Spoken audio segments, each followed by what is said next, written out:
Hey everyone, how's it going? So what am I working on now? Well, I'm actually out in the garage and I had to clean up some stuff. Starting to get back to cleaning up after that disaster we had in the beginning of summer with all the termites, I almost said terminators. With all the termites, and we kind of had to take everything in all the garages and move them to the center of the garages. Everything went into disarray at that point in time, and I've been working around it, and now I'm finally getting to where I'm starting to reorganize and get everything where it needs to be. It's still too hot for me to really do anything by the time the afternoon rolls around. I have an air conditioner in the window there, and it does help, but it's still hot in here.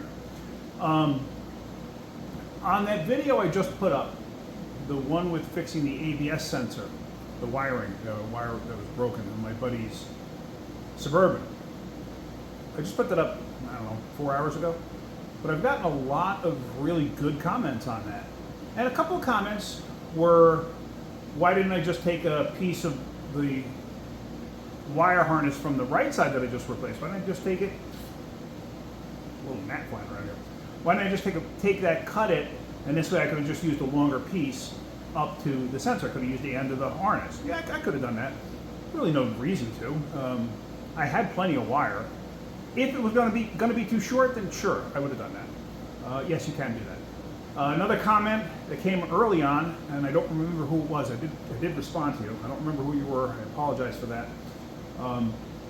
Said, can I switch the left and right sensors? Because if so, why didn't I just take the one out of the right side and move it to the left side? On this, you can. On this, I can take the sensors and swap sides. However, in order to do so on this vehicle, you can't just get to the sensor that easy. I would have to take the wheel off, the wheel spacer off, then the caliper, then the rotor to get to the sensor. I wasn't about to do all that. My neighbor Chris didn't even care, to be honest with you. He's been living with that light on for quite a while. He was non-flux about it. Yeah, he was non-flux about it. So it's kind of like, it was really a situation of, I only wanted to do it to see if that was the whole problem. I never scanned it for codes. I'm not sure if he had ever scanned it for codes or had it scanned for codes. He didn't mention it to me. So, but he was just like, oh, he goes, I've been living with that light on the whole time I've owned this thing for years, and I just never paid attention, never really cared. So, but he was happy about it. He said he doesn't think he's ever owned a GM without an ABS light on. This would be the first time. So anyway, the reason I didn't just swap the sensors over, number one reason, was because of all the work involved. There was no reason to do it. So that's why I fixed the harness. If the harness was completely chewed up, yeah, I could have sectioned in a harness. I could have swapped the sensors. Some cars are going to be careful because you can't just swap sensors. There's a left and a right. The only difference being the positioning of the sensor, whereas being mounted this way on one side and this way on the other, like this would be, meaning you can swap sides, but if it's mounted like this on both sides, that means it's a left and a right. Hope you understand my reference there. The other reason I wouldn't reuse that sensor, number one, I didn't know if there was a problem with the sensor. The right side sensor could have had a problem. I never scanned it for code, so I don't know. The hub bearing having as much play as it had is another issue. With it having that much play, remember how the rotor was doing this? So the hub bearing is doing this on the inside. The sensor has really tight tolerances to the tone wheel. It's possible the sensor could have been damaged. I don't know. I didn't want to find out. Like I said, I figured let me just do this repair and make for a good video and showing that. Also, I've gotten one or two comments about reversing the wires. I know somebody had said they have OCD or whatever, or ADHD, and now it's going to drive them crazy knowing that the wires are reversed. Can I just switch them back? So, no. Unfortunately, it doesn't make a difference. There's no difference in it whatsoever. Somebody had made mention about cam sensors and crank sensors and stuff like that. Usually those are 3-wire sensors. If it's a 2-wire sensor, it shouldn't make any difference. You should be able to switch them. You should be able to flip them. It should not make any difference. If it's a 3-wire, no, you better put it back together the way it came apart, because that'll create a problem. Trust me, I've done it. It's been a while, but I've done it. So what I wanted to show you is I have the old hub bearing here, and I'm going to take the sensor out. I haven't taken the sensor out yet. I did crack the bolt free, make sure I had the right size socket, because it's an Allen key.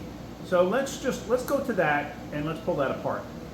As you can see on my back wall here, I started putting up a few things that I have. I have a few more pictures inside that I'm going to put up on the wall. What I'd really like to get is if anybody's got like old school,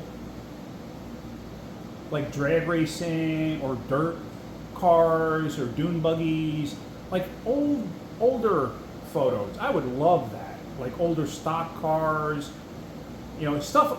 I'm not talking about just generated, you know, you printed them up because it's something you found cool on the internet. I'm talking if you have something that's yours and you want to copy it and send it to me, I'd really appreciate that. But anyway, let's go on to this.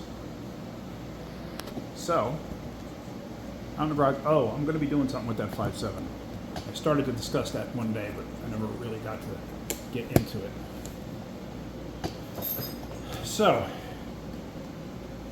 here we are, and now, getting caught up on my chain for my engine noise.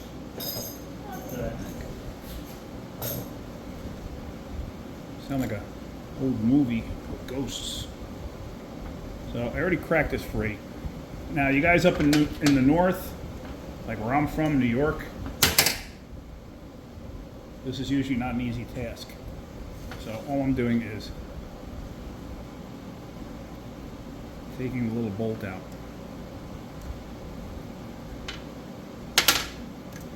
And this should twist around a bit. See that? It's coming free. A lot of times, cars up in the north, this won't even happen and it won't even come out. So this sensor actually looks okay. They put this shim in there, and I never quite understood the reason for this shim.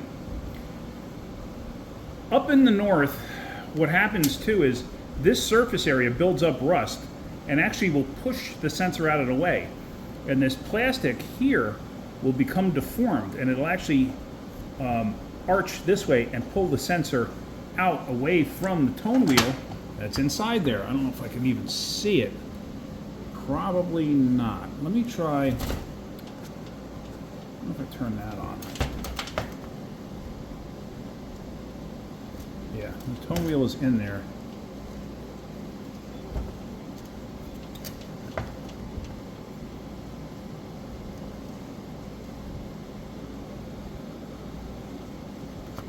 Unfortunately, there's not a heck of a lot to see. It's packed with grease. But the grease doesn't really matter. The sensor picks it up. Let me see if I can get in there and clean some of that up so you can actually see what the tone wheel looks like. Hang on a minute.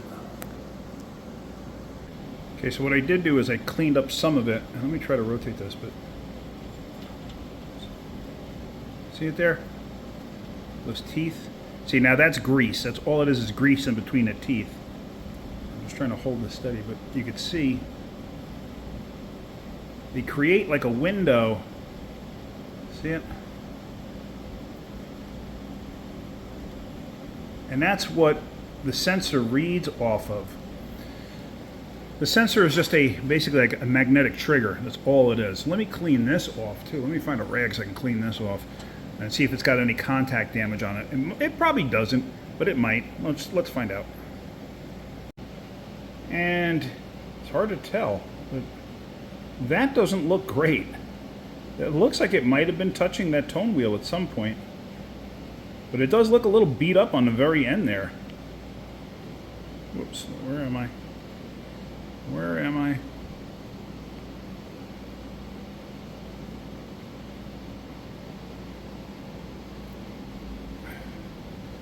That sensor does not look healthy.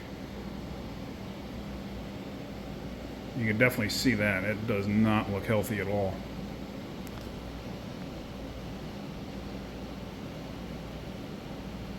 Alright, is what it is.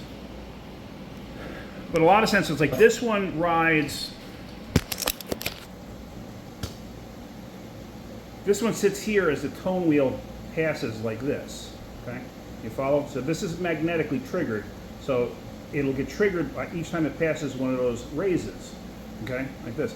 But some wheel speed sensors sit like this, and the bearing passes like this in front of it. So if you get play in that bearing, it hits the sensor and breaks the sensors. I've seen that plenty of times. So just some of the reasons why I didn't do it. Another person had asked why I didn't just use the those crimp and heat type butt connectors. Let me see, I got some over here.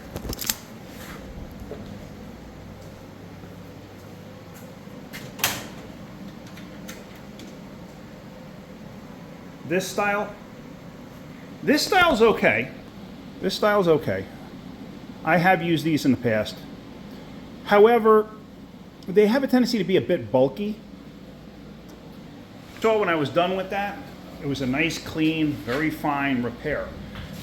So those have a tendency to be a bit bulky.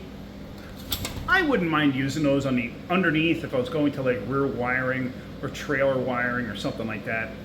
But the way that I do it, that's the way I've always done it. Well, that's the way I've always done it since I learned it at, I think I learned that at Chrysler School years and years and years and years ago. Too many years ago. I think that's where I first learned that. And the teacher was like, you'll never go wrong with this repair. So, and I kind of stuck with that. But anyway, that's the reason. So those, they're fine. And I think I showed you in that one video about doing wiring repair that showed you how those can actually crack if you don't do it correctly once you heat them up. Where you crimped it can actually create an issue and crack. So just something to be mindful of, that's all. I do have them. I prefer not to use them, basically because I would have wound up with a repair that was 3 times or 4 times the size of what I actually wound up doing on that car. So, but anyway, I'm rambling. All right. Well, hopefully you're getting something out of my videos. If you are, hit that like button. If you could, please subscribe. All right, guys, have a great day. Keep wrenching.